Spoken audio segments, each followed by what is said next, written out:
আমার বিরুদ্ধে এই যে সালের বিচারের চাঁদাবাজির অভিযোগ দিচ্ছে সেটা হচ্ছে তাজউদ্দিন, তার ভাইপো আশিক, মজিয়ার সাবেক না ভাই আমার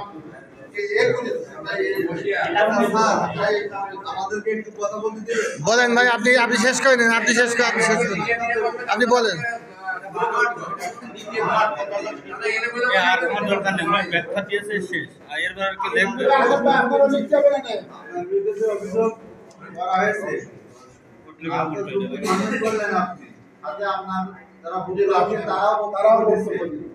আমাদের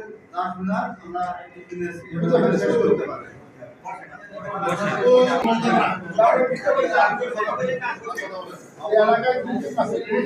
আপনারা